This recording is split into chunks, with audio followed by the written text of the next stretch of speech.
பல்வேறு வித்தியாசமான மாற்றங்களை சந்தித்த உள்ளூராட்சி மன்ற தேர்தல்கள்.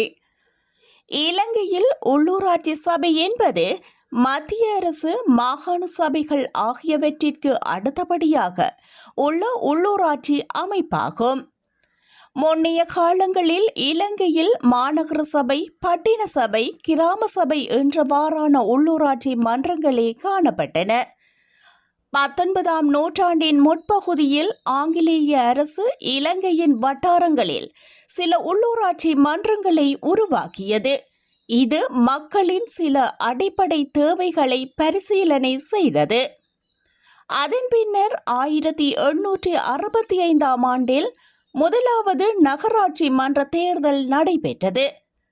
1987ஆம் ஆண்டில் கொண்டுவரப்பட்ட சட்ட திருத்தத்தின்படி இலங்கையில் 4 வகையான உள்ளூராட்சி சபைகள் நிறுவப்பட்டன. மாநகர சபைகள், நகர சபைகள், பிரதேச சபைகள் மற்றும் கிராம அபிவிருத்தி சபைகள் என்பன அவையாகும். பின்னர் கிராம அபிவிருத்தி சபை அகற்றப்பட்டது. இலங்கையில் தற்போது 336 உள்ளூராட்சி சபைகள் உள்ளன. இவற்றுள் மாநகர சபைகளின் எண்ணிக்கை 28, நகர சபைகளின் எண்ணிக்கை 36, பிரதேச சபைகளின் எண்ணிக்கை 272 என்பனவாகும். உள்ளூராட்சி மன்ற தேர்தல் என்பது ஜனநாயகத்தின் அடித்தளமாக கருதப்படுகின்றது. ஏனென்றால் இது நேரடியாக மக்களின் ஆட்சி மற்றும் அவர்களின் அவசியங்களை பிரதிநிதித்துவப்படுத்தும் ஒரு முக்கியமான வழியாகும். உள்ளூர் மக்களின் தேவைகளை அறிந்து அதற்கேற்ப திட்டங்களை செயற்படுத்துதல், அடிப்படை வசதிகளான வீதிகள், குடிநீர், சுகாதாரம் போன்றவற்றை மேம்படுத்துதல், மக்களுக்கும் அரசுக்கும் இடையே பாலமாக செயற்படுதல் போன்ற அதன் பணிகளாகும். உள்ளூராட்சி சபைகள் மூலம் உள்ளூர் சட்ட திட்டங்களை உருவாக்கும் அதிகாரம், வரி விதிக்கும் அதிகாரம், உள்ளூர் வளர்ச்சி திட்டங்களை செயல்படுத்தும் அதிகாரம், பொது சொத்துக்களை நிர்வகிக்கும் அதிகாரம் என்பவற்றை செயற்படுத்த முடியும். உள்ளூராட்சி சபை தேர்தல்களில் கலப்பு முறை வாக்களிப்பு முறைமையை அறிமுகப்படுத்த 2012 அக்டோபர் 10 நாடாளுமன்றம் சட்டம் இயற்றியது. அதன்படி 70% உறுப்பினர்கள் வட்டாரங்கள் அடிப்படையில் நேரடியாகவும் 30% விகிதாசார முறையிலும் தேர்ந்தெடுக்கப்படுவார்கள் என அறிவிக்கப்பட்டது. கலப்பு வாக்குரிமையால் சில பிரதிகூலங்கள் இருப்பதாக சில கட்சிகளும் சிறிய கட்சிகளும் சிறுபான்மை கட்சிகளும் முறைப்பாடு செய்ததை அடுத்து 2017 ஆகஸ்ட் 25 மேலும் ஒரு திருத்த சட்டத்தை அரசு கொண்டு வந்தது. அதன்படி 60% உறுப்பினர்கள் வட்டாரங்கள் அடிப்படையில் நேரடியாகவும் 40% விகிதாசார முறையிலும் தேர்ந்தெடுக்கப்படுவார்கள். 2012 டிசம்பர் 12 உள்ளூராட்சி சபைகள் எல்லைகள் நிர்ணயிக்க ஜகத் திசாநாயக்க தலைமையில் 5 உறுப்பினர்கள் கொண்ட குழு ஒன்றை அரசு நியமித்தது. இதன் அறிக்கை 2015 ஜூன் 19 சமர்ப்பிக்கப்பட்டது. இவ்வறிக்கையின்படி உறுப்பினர்களின் எண்ணிக்கை 5081 அதிகரிக்கப்பட்டது. 2015 ஆகஸ்ட் 21 உள்ளூராட்சி சபைகளின் வட்டாரங்கள் பற்றிய வர்த்தமானி அறிவித்தல் வெளிவந்தது. புதிய வட்டாரங்கள் தொடர்பாக 1000க்கும் மேற்பட்ட முறைப்பாடுகள் கிடைத்ததை அடுத்து இது குறித்து ஆராய்வதற்கு அசோக் பீரிஸ் தலைமையில் ஒரு குழுவை நியமித்தது. இந்த குழுவின் அறிக்கை 2017 ஜனவரி 17 சமர்ப்பிக்கப்பட்டது. திருத்தப்பட்ட வட்டாரங்கள் பற்றிய விவரங்கள் 2017 பிப்ரவரி 17 அரசு வர்த்தமானியில் வெளியிடப்பட்டன.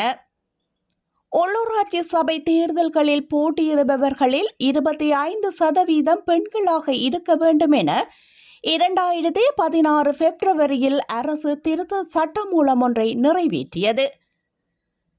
இலங்கையில் உள்ளூராட்சி மன்ற தேர்தலை பொறுத்தவரையில் முதலில் 1865 முதலாவது நகராட்சி மன்ற தேர்தல் நடைபெற்றது. இலங்கையில் உள்ளூராட்சி மன்ற தேர்தல்களின் ஆரம்ப காலமாக இது கருதப்படுகின்றது. முதலில் கொளம்புர, கண்டி மற்றும் கொழும்பு நகரங்களில் உள்ளூராட்சி மன்ற தேர்தல் நடத்தப்பட்டது. 1911 முதலாவது பொது தேர்தல் இந்த ஆண்டில் இலங்கையில் பொது தேர்தல் நடைபெற்றது. மேலும் இது மக்களுக்குள் அரசியல் பங்கேற்பை அதிகரிக்க உதவியது. இந்த தேர்தலில் பொது நிர்வாகம் மற்றும் உள்ளூராட்சி மன்றங்கள் மாற்றங்களை பெற்றன. அதன்பின் 1947 சுதந்திரத்திற்கு முன்னர் உள்ளூராட்சி மன்ற தேர்தல்கள் நடைபெற்றது. இலங்கையின் சுதந்திரத்திற்கு முன்னரே உள்ளூராட்சி மன்றங்கள் பிரிட்டிஷ் ஆட்சியின் கீழ் சில மாற்றங்களை பெற்றன. 1950 உள்ளூராட்சி மன்றங்களின் விரிவாக்கம். இந்த காலத்தில் இலங்கை அரசாங்கம் உள்ளூராட்சி மன்றங்களின் செயற்பாடுகளை மேலும் விரிவாக்கி நகர, கிராம மற்றும் மாவட்ட அளவில் உள்ளூராட்சி அமைப்புகளை உருவாக்கியது. 1980 முழு வடிவமைப்புகளில் உருவாக்கம் பெற்றது உள்ளூராட்சி சபை. இலங்கையில் உள்ளூராட்சி மன்ற தேர்தல்கள் முக்கியமாக பிரபலமாகி மக்கள் தங்கள் தேவைகளை தீர்க்க உதவும் நிலைமைகள் இந்த ஆண்டு உருவாக்கப்பட்டன. 1990 காலப்பகுதிகளில் உள்ளூராட்சி மன்ற தேர்தல்களில் உயர் காலம் என கூறலாம். இந்த ஆண்டுகளில் உள்ளூராட்சி மன்றங்கள் பல்வேறு தேர்தல்களை நடத்தி மக்களிடையே அரசியல் செயல்பாட்டை அதிகரித்தன. 2000 ஆண்டு முறைப்படுத்தப்பட்ட தேர்தல்கள் நடைபெற்றது. இலங்கையில் உள்ளூராட்சி மன்ற தேர்தல்களில் முறைப்படுத்தப்பட்ட தேர்தல் முறைமைகள் இந்த ஆண்டு அறிமுகப்படுத்தப்பட்டன. 2011 மாநில மற்றும் மாவட்ட உள்ளூராட்சி தேர்தல்கள் நடைபெற்றது. இப்போதைய மாவட்டங்களின் உள்ளூராட்சி மன்ற தேர்தல் நடைபெற்றது. 2018 உள்ளூராட்சி மன்ற தேர்தல் இலங்கையில் மிக முக்கியமான உள்ளூராட்சி மன்ற தேர்தலாக கருதப்படுகின்றது. இதில் உள்ளூராட்சி மன்றங்களின் வாக்கு பிரிவுகள் மற்றும் அங்கத்துவ பிரச்சினைகள் முக்கியமான திருப்பத்தை கொண்டு வந்தன. 2018 பின்னர் இலங்கையில் உள்ளூராட்சி தேர்தல் நடைபெறவில்லை. ஆட்சி மாற்றங்கள், பொருளாதார பிரச்சினைகள் போன்ற முக்கிய காரணங்களினால் நடைபெறவில்லை. 2023 ஆண்டு ரணில் விக்ரமசிங்க ஆட்சியில் இதற்கான முயற்சிகள் எடுக்கப்பட்ட போதிலும் அது கைகூடவில்லை. இலங்கையில் பொருளாதார சிக்கல் நிலைமையின் காரணமாக தபால் மூல வாக்கு சீட்டுகள் அச்சிடுவதில் தாமதம் ஏற்பட்டதன் காரணமாக அது ஒத்திவைக்கப்பட்டிருந்தது. இந்த நிலையில் மீண்டும் இலங்கையில் பொது தேர்தல் நடத்தப்பட்டு ஆட்சி மாற்றத்தின் பின்னர் தற்பொழுது அனுர அரசாங்கத்தினால் உள்ளூராட்சி மன்ற தேர்தல் நடத்தப்பட வேண்டியதற்கான ஏற்பாடுகள் நடைபெற்று கொண்டிருக்கின்றன. அதற்காக வேட்பாளர்கள் கட்டுப்பணம் செலுத்தியுள்ளனர். எவ்வாறாயினும் இலங்கையில் உள்ளூராட்சி மன்ற தேர்தல்கள் வெவ்வேறு காலங்களில் வித்தியாசமான மாற்றங்களை, அரசியல் அசாதாரணங்களையும் சந்தித்துள்ளது. இது மக்களின் வாக்குகளின் மூலம் பொது பரிசீலனை மற்றும் மக்கள் உரிமைகள் முக்கியத்துவம் பெற்றுள்ளதையும் காட்டுகின்றது.